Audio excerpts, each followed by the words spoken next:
Welcome to Daily Variety, your daily dose of news and analysis for entertainment industry insiders. It's Monday, March 23rd, 2026. I'm your host, Cynthia Littleton.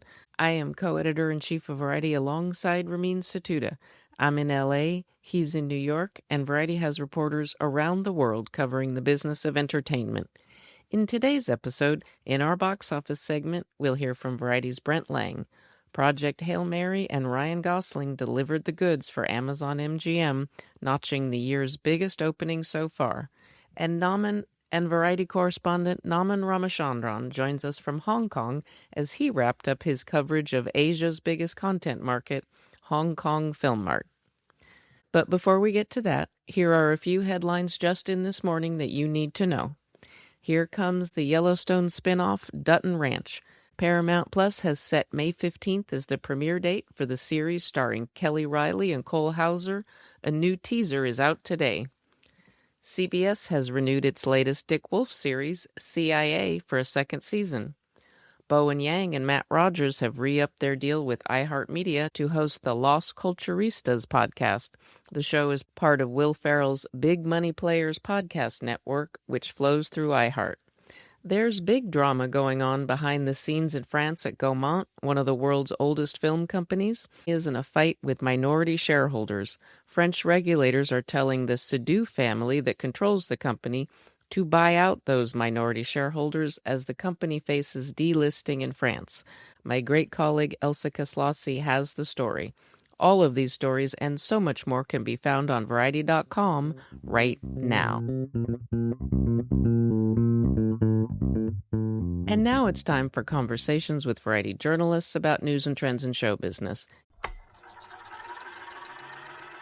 If it's Monday, we're talking box office. Variety executive editor Brent Lang joins us to talk about why this week's number 1, 2, and 3 finishers all reflect interesting trends that we've been tracking at the turnstiles. Brent Lang, thank you so much for joining me to talk about the box office. Thanks for having me. Well, it was a big weekend. I think there feels like there's a lot of people breathing a big sigh of relief that Ryan Gosling was able to open Project Hail Mary in a very big way. Yeah, I think there's a lot of happiness at the House of Bezos because this was a film that Amazon MGM really needed to deliver, and they needed it to deliver in a big way. And I think it exceeded their expectations. It made $80.6 million, which is the best opening of the year. I believe it's one of the best ever openings for a non-franchise original film. And it comes at a time when that company has really struggled to figure out a consistent strategy for itself theatrically, but it's kind of doubling down now. It bought MGM for $8 billion or so a few years ago, and with it got a catalog of films and projects that were in development, including Project Hail Mary. Amazon MGM has had a number of different iterations, and when it comes to film, and it's never really figured out who it wants to be when it grows up. And I think this kind of points it in a more populist, popcorn direction, and that's something it really hasn't been able to achieve as yet. Rebecca Rubin, our box office stalwart, states flatly that this is Amazon MGM's best opening at the box office ever. Absolutely, by a long shot, too. I think the previous one was Creed 3. You mentioned that Project Hail Mary came through the purchase of MGM in 2022. So basically, we have Michael DeLuca and Pam Abdi to thank for Project Hail Mary, putting that into the pipeline? They put that into the pipeline when they were basically hired to help make MGM more attractive to a buyer, and they did a pretty good job of it. They got a pretty great price for that company, and they put a lot of projects in motion. I think this was one of the sexiest ones. But I interviewed Drew Goddard, who wrote the screenplay, earlier this week, and I asked him, was he concerned about this? And he said he was extremely concerned because he's lived through several mergers now. There's been a lot of consolidation in Hollywood, and he's seen a lot of his projects come and go as new buyers come on board. Wholly original material. This is really important. I love the detail of that the origin story of Project Hail Mary as a feature goes back to MGM and a different DeLuca and Abdi regime. Brent, how much do you think the Ryan Gosling of it all brought people to theaters? His name above the title in this concept. I think the whole idea of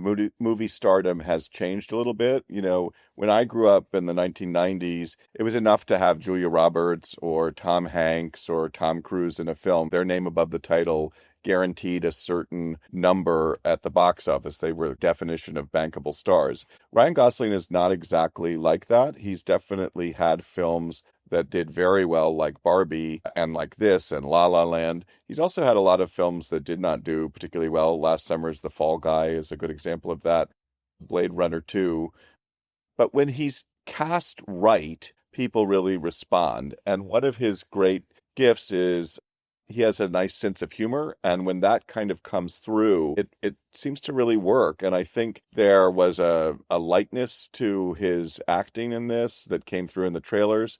There's just a compelling screen presence there. He's a real master, and it's kind of a bravura performance. I mean, he is acting alongside this alien that's called Rocky in the film, and he's kind of looks like the love child of like a boulder and a spider. I mean, he has no features. He talks in whale songs, and Ryan Gosling's such a good actor that it works. Like you actually kind of believe this friendship. So I think this was just a really good example of the right actor with the right project, and that resulted in some pretty fantastic ticket sales. So I would say that this big opening cements Andy Weir, the author of Project Hail Mary, as a hotshot novelist. He also wrote The Martian, which opened very big and got a lot of acclaim, especially for that kind of movie. I would imagine that his price just went up. Yeah, I think his next book is going to get a pretty monster sale. I'm sure whenever that comes out, it'll be optioned immediately and there'll be a big heated bidding war.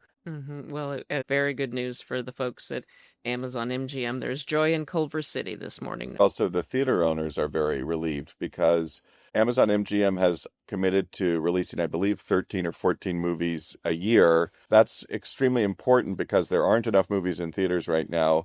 And with Warner Brothers probably getting sold to Paramount, although they say they're going to make 30 movies, people really don't believe they're going to have the same kind of output as they did when Warner's operated independently from Paramount. So if Amazon can come in and kind of help fill that hole, that really could be critical for the exhibition industry. For sure. Amazon has the pieces in place, and two of those big pieces are Sue Kroll and Courtney Valenti running marketing and production and just the understanding of how to open a big movie like this. Both of those people are also an example of, neither one of them was laid off exactly, but they brothers, the changes there, the tumult that studio has experienced meant that both of those very, very talented executives went elsewhere. And it just is sort of a reminder of what Warner Brothers, because of really the last few years of chaos over there, has lost. And that is, that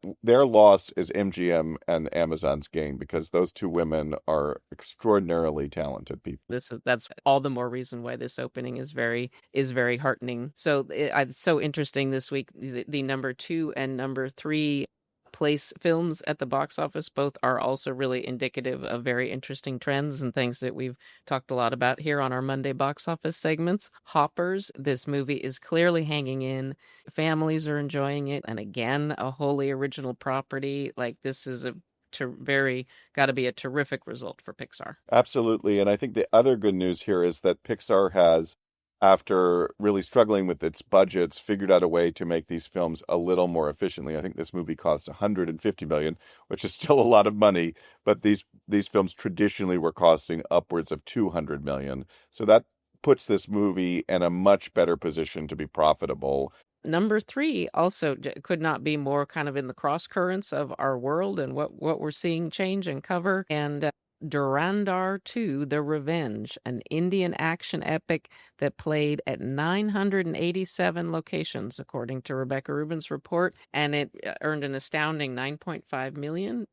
strong enough to be number three. Yeah, I mean, in a way, as impressive as Project Hail Mary is, and it is very impressive, this is in some ways even more impressive because it's just kind of came out of nowhere. I mean, that is not a very large theater count. The film itself, I think, is almost 4 hours long. So this shows that there is a real passionate base out there for Bollywood, and an extremely impressive number. I mean, it ended up outgrossing the sequel to Ready or Not, which had a much more kind of robust traditional marketing campaign. Right, that was the horror pick Ready or Not 2 Here I Come that came in fourth place, which would you say was that a little underwhelming? Yeah, I think that's a little disappointing. I think they were expecting a little better. I think the movie cost about 20 million, so it's not an incredibly expensive film, given that it's in the horror genre and horror doesn't sort of stick around. Back to Durandar 2, though, I just wanted to point out that, and from talking to Naman Ramachandran, our great correspondent who covers Asia,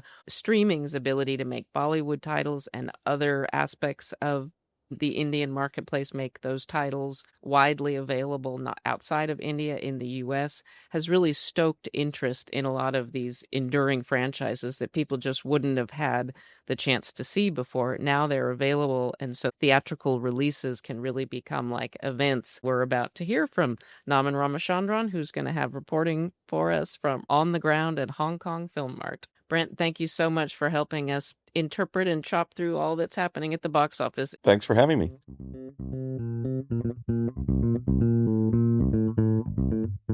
And now we turn to Naman Ramachandran.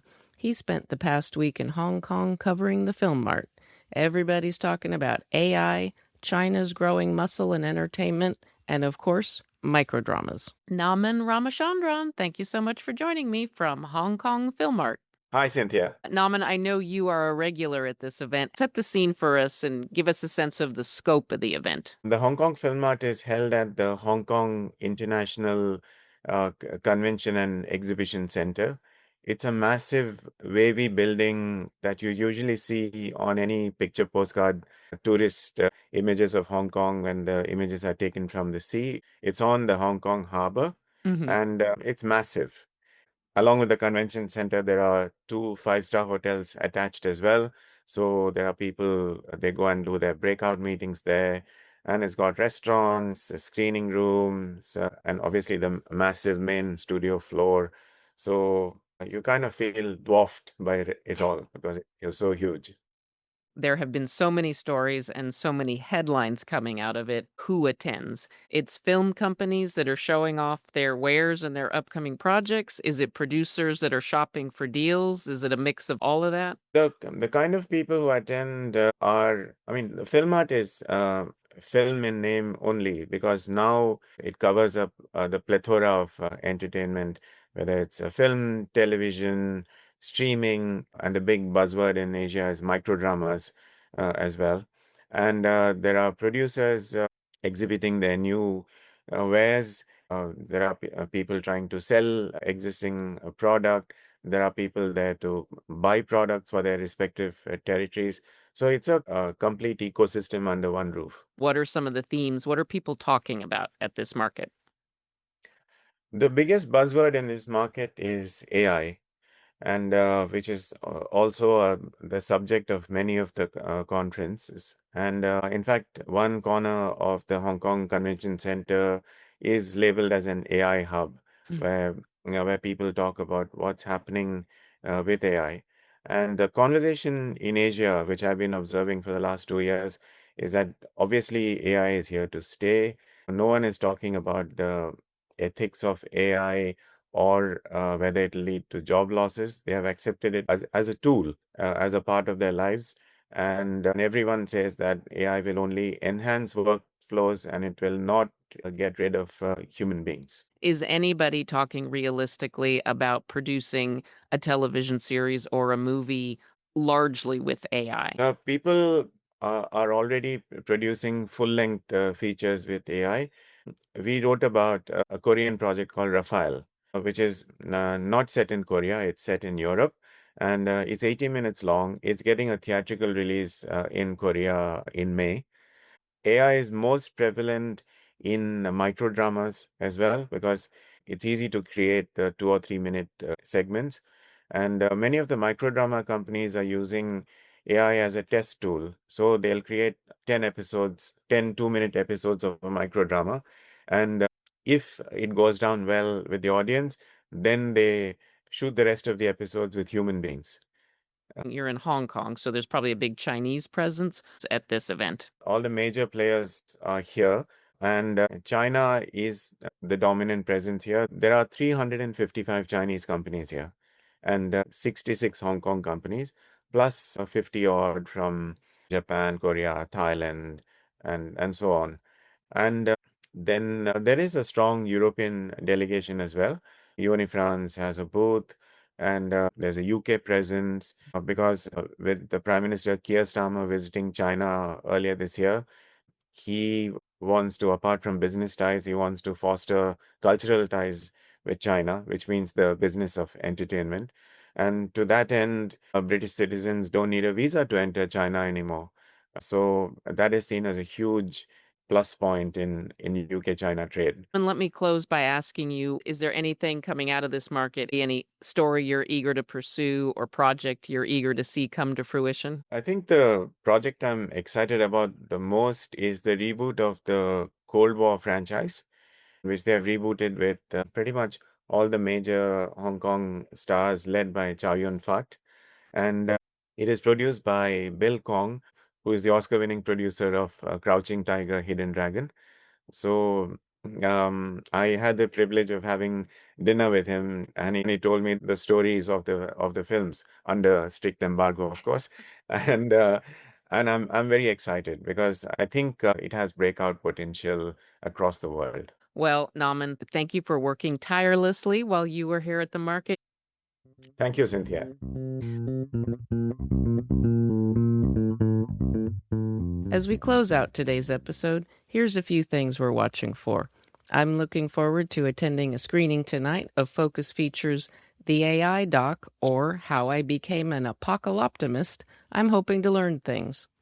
Former Meet the Press moderator Chuck Todd and former ESPN scribe J.A. Adande are launching a sports podcast, Dynastic. Each episode will dive into the histories of iconic sports franchises and college programs. The first episode drops March 24th and focuses on the history of the Boys in Blue, the Los Angeles Dodgers. Don't miss my colleague Allison Herman's review of HBO's The Comeback. She calls it a bittersweet swan song for Valerie Cherish and maybe Hollywood as we know it.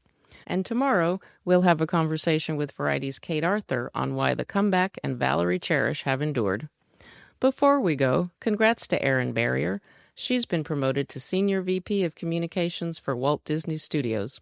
Barrier oversees global communication strategy across the Walt Disney Studios, including Disney, Walt Disney Animation, Pixar, Marvel, Lucasfilm, 20th Century Studios, Searchlight Pictures, Disney Theatrical Group, and Disney Music Group. She's been with Disney since 2012. Thanks for listening. This episode was written and reported by me, Cynthia Littleton, with contributions from Brent Lang and Naman Ramachandran. Stick, snicks, hick, picks. Please leave us a review at the podcast platform of your choice, and please tune in tomorrow for another episode of Daily Variety.